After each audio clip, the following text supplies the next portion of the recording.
Welcome to my channel রান্না বান্নায় সবাইকে স্বাগত। আজকে খুব সুন্দর আমরা ডিশ বানাবো, বাঁধাকপির ঝোল। এটি একটি খুব পুরনো রেসিপি। চলুন কীভাবে আমরা করছি দেখে নিই। প্রথমেই আমরা গ্যাসটা অন করে দিয়ে আমরা কড়াইটা বসিয়ে দিয়েছি। আমরা গ্যাস অন করে দিয়ে বসিয়ে দিয়েছি ওভেনে। কড়াইটা দেখতে পাচ্ছেন গরম হয়ে গেছে। একটু তেল দেবো, 2 চামচ তেল দিলাম। তেলটা গরম হওয়া পর্যন্ত একটু অপেক্ষা করবো। এরপরে আমরা 2 শুকনো লঙ্কা, একটা তেজপাতা এইভাবে একটুখানি ছিঁড়ে এর মধ্যে দিলাম। আর আমরা দেব, এই দেখুন, এটা হচ্ছে 5 ফোড়ন গুঁড়ো। হ্যাঁ, 2 চামচ দেবো, এই চামচে 2 চামচ দেখতে পাচ্ছেন। এই 5 ফোড়ন গুঁড়ো আপনারা গোটাই দিতে পারেন। আমার বাড়িতে কিন্তু 5 ফোড়ন, যদি গোটা গোটা ফোড়ন দিই না, কেউ খেতে চায় না, কেননা মুখে লাগলে তাদের ভালো লাগে না। সেই জন্য 5 ফোড়ন তো দিতে হবে। তাই কী করব, একটা বুদ্ধি বার করেছি, গুঁড়ো করেছি। এতে কিন্তু ওদের অসুবিধা নেই। আমরা এবারে একটুখানি এটা নাড়াচাড়া করে নেব। দেখুন, যখন সমস্যা আসে, সমস্যার সমাধান নিজেদেরকে বের করে দিতে হয়। এইভাবে কিন্তু সমস্যার সমাধান করেছি, কেননা ফোড়ন না দিলে বেশ সুন্দর লাগে না তরকারিতে। সেই জন্য আমরা এটা করে নিয়েছি। এরপরে আলু, দেখুন, আলু এরকম ডুমো ডুমো করে কেটে নিয়েছি। এই যে এরকম করে কেটে ধুয়ে নিয়েছি, এর মধ্যে দিয়ে দেবো। এর মধ্যে দিয়ে আমরা আলুটাকে একটু ভাজা ভাজা করে নেব। খুব সুন্দর করে নাড়াচাড়া করে, খুব সুন্দর একটা গন্ধ বেরিয়েছে। এর মধ্যে একটুখানি আমরা 1 চামচ হলুদের গুঁড়ো দিয়ে দেবো।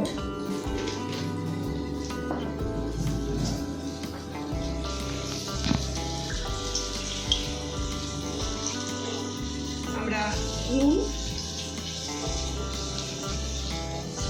দিয়ে দিলাম, স্বাদ মতো দিয়ে দেবেন নুন আপনারা। দিয়ে নেড়ে নেবো। নুন আর হলুদ যেন আলুগুলোতে ভালোভাবে মেশে।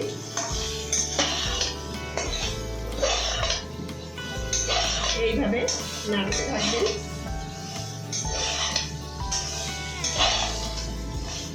আলুগুলো একটু ভাজা ভাজা করে নেব। আলুগুলো আমরা এইভাবে একটুখানি ভাজা ভাজা করে নেব।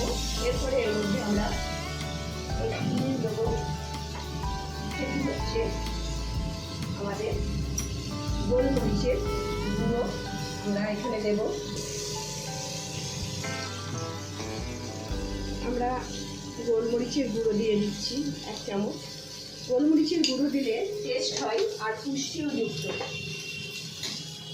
শরীরে ক্ষতি করে না, খুবই উপকারী। তাই আমরা এটা দিলাম। দেখুন কি সুন্দর দেখতে লাগছে। সেইটাই দেখবেন বাড়িতে, আমার বাড়িতে তো এরকম অবস্থাতেই খেতে খুব ভালোবাসে, শুধু শুধুই খেয়ে নেয়। এটা ভাজা ভাজা হয়ে গেছে। এরপরে আমরা এখানে কি করব, এরপরে এই যে এই সাইজের 2 টমেটো নিলাম। টমেটো নিয়ে আমরা টমেটোর মুখটা দেখুন, এইভাবে টমেটোর মুখটা এইভাবে আমি টমেটোর মুখটা এইভাবে কেটে নিলাম। কেটে নিয়ে আমরা বেশ বড় বড় করেই টমেটো দিয়ে দিলাম। আর একটা টমেটো দেবো। মুখটা ঠিক এইভাবে কেটেই নেবো, কেটে নিয়ে করবো।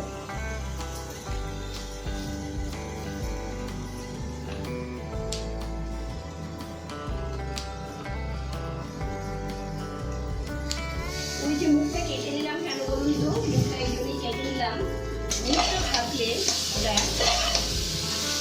ক্যান্সার হয়, সেই জন্য আমরা এটাকে বাদ দিয়ে দিলাম। এর মধ্যে আরেকটা সুন্দর জিনিস দেবো, সেটা আপনারা অবাক হয়ে যাবেন।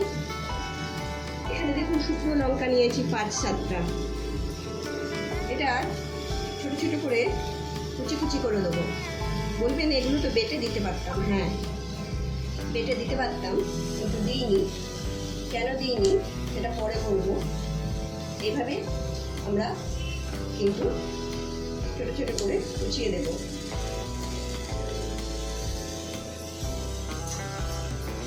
রান্না একটা শিল্প, রান্না একটা আর্ট। দেখুন কি সুন্দর লাগছে দেখতে, খুব সুন্দর লাগছে। এরপরে আমরা বাঁধাকপি এইভাবে কেটে রেখেছি, এইভাবে বাঁধাকপি কেটেছি বড় বড় করে, আমরা এর মধ্যে দিয়ে দেব।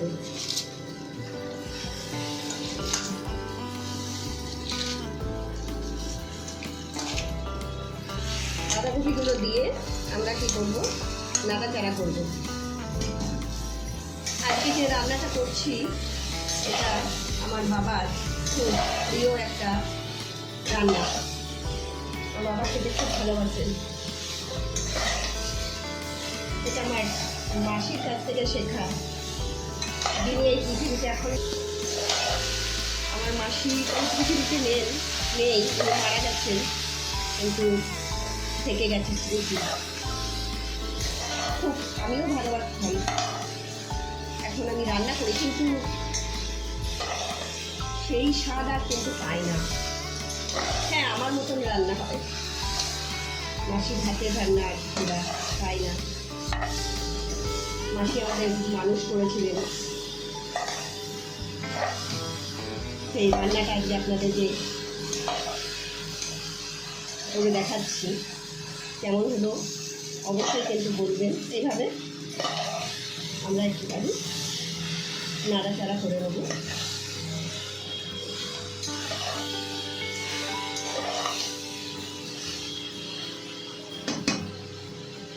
দেখুন কি সুন্দর লাগছে দেখতে।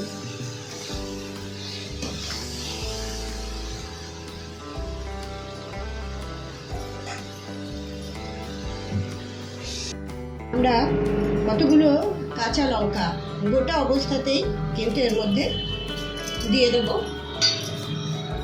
আর আমরা একটু এই যে পোস্ত আছে, পোস্ত বাটিনি কিন্তু গোটা অবস্থাতেই এর মধ্যে দিয়ে দেব।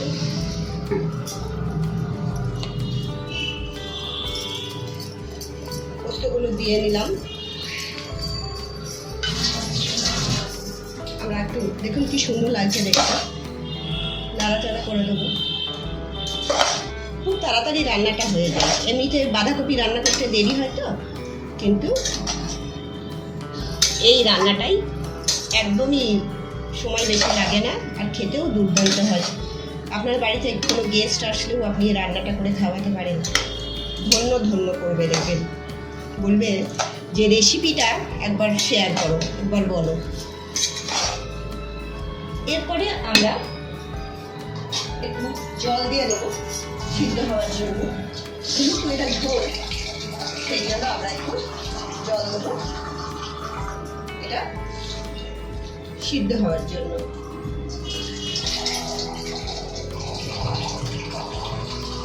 দিয়ে একটুখানি আমরা আস্তে করে দেবো আগুনটা, গ্যাসটা।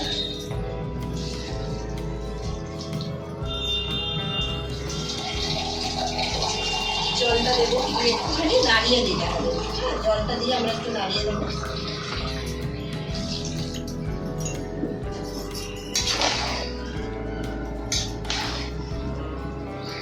সবাই যেন জলটা, খুব বেশি জল দিইনি, দেখুন দেখতেই পাচ্ছেন খুব বেশি কিন্তু জল দিইনি। এর মধ্যে আর একটা জিনিস আমরা দিয়ে দেবো, সেটা হচ্ছে সোয়া সস। 1 চামচ সোয়া সস আমরা দিয়ে দিলাম, দিয়ে আমরা নাড়িয়ে দেবো। দিয়ে এটা আমরা কি করব, ঢাকা দিয়ে দেবো। ঢাকাটা খুলে দেখে নিই কি পরিস্থিতিতে আছে।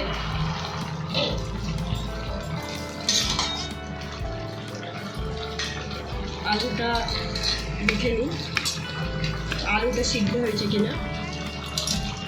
মোটামুটি আলুটা দেখুন, হ্যাঁ সিদ্ধ হয়ে গেছে। এই যে আর বাঁধাকপিটাও মোটামুটি সিদ্ধ হয়ে গেছে। দেখুন কি সুন্দর দেখতে লাগছে। এর মধ্যে এবারে আমরা একটা জিনিস দেবো, এটা আগেও দিতে পারতেন, আমরা একটু সিদ্ধ হওয়ার পরে দিচ্ছি। চিনি 1 চামচ চিনি দিয়ে দেবো। চিনি দিলে কি হয় বলুন তো, টক ঝাল মিষ্টি খুব সুন্দর একটা কম্বিনেশন তৈরি হয়। তাহলে সমানুপাত একটা বজায় থাকে, সুন্দর রান্নাটা খেতেও হয়, গন্ধও সুন্দর হয়। খুব সুন্দর একটা গন্ধ বেরিয়েছে। যদিও কোনো আমরা মশলা দিইনি, তাও কিন্তু দেখুন তেজপাতা আছে, লঙ্কা আছে এবং পাঁচফোড়ন আছে, আর সাথে পোস্ত। সবারই একটা তো নিজস্ব স্বাদ গন্ধ আছে, সেগুলো প্রকাশ পাচ্ছে। দেখুন সুন্দর লাগছে। এবারে আমরা আর একটুখানি চাপা দিয়ে রাখবো, ঢাকা দিয়ে। ঢাকা দিলাম। আমরা কড়াই বসিয়ে দিয়েছি, গরম হয়ে গেছে। এখানে দেখুন আমরা একটু ভাজা মশলা করে নেবো। 1 চামচ সাদা জিরে, 1 চামচ গোটা ধনে, 1 চামচ মেথি আর একটা শুকনো লঙ্কা আমরা এখানে দিয়ে দিচ্ছি। শুকনো কড়াইয়ে আমরা একটুখানি ভাজা ভাজা করে নেবো। তার সাথে দেখুন চারটে লবঙ্গ, 2টো দারচিনি, একটা স্টার ফুল, 4টে এলাচ। 4টে লবঙ্গ, 4টে এলাচ, 2টো দারচিনি নিয়েছি ছোট ছোট, আর একটা স্টার ফুল আমরা দিয়ে দেবো। দিয়ে এটা নাড়াচাড়া করবো। এটা আমরা একটু ভাজা ভাজা করে নেবো। যতক্ষণ না সুন্দর একটা গন্ধ বেরোয় ততক্ষণ এটা ভাজা ভাজা করব, চটপট করে যতক্ষণ না ফোটে। আরেকটা কথা মনে রাখবেন, এটাকে বসিয়ে রেখে চলে গেলে কিন্তু পুড়ে যাবে, তাই আলতো হাতে কী করতে হবে, নাড়াচাড়া করতে হবে।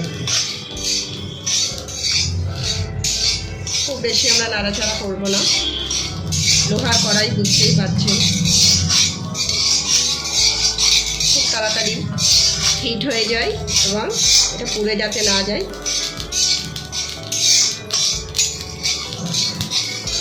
আমরা নাড়াচাড়া করলাম, খুব সুন্দর গন্ধ বেরিয়েছে। আমরা দেখুন চটপট করে ফুটছেও, চটপট করে ফুটছে। আমরা এটা বন্ধ করে দেবো।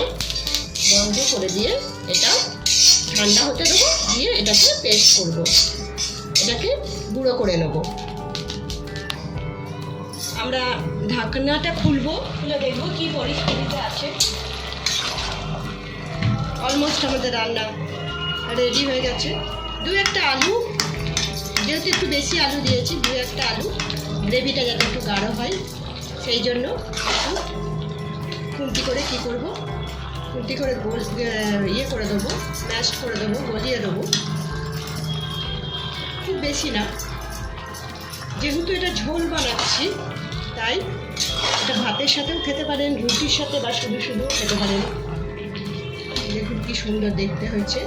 এইখানে আমরা একটা জিনিস অ্যাড করব, এই যে ভাজা মশলাটা দেখতে পাচ্ছেন, এই ভাজা মশলা আমরা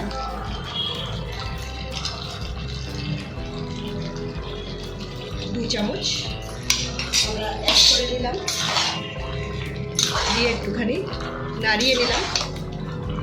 দেখুন কি সুন্দর দেখতে হয়ে গেছে। এরপরে পরিবেশন করব, চলুন পরিবেশন করি। ঝোলটা বুঝতে পারছেন দেখতে কত সুন্দর লাগছে। চলুন আমরা পরিবেশন করি। পরিবেশন করব টেবিলে। দেখুন, প্রথমেই বলেছিলাম না যে ওই শুকনো লঙ্কাগুলো কুচিয়ে দিলাম কেন? কেননা দেখুন দেখতে কত সুন্দর লাগছে।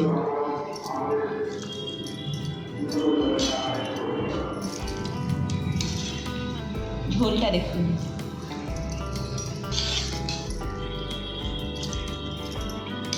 এইভাবে আমরা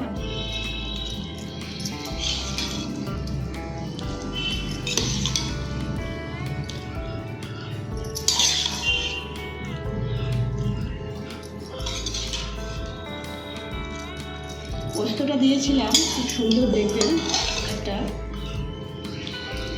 গন্ধ বেরোবে আর খেতেও দুর্দান্ত হবে।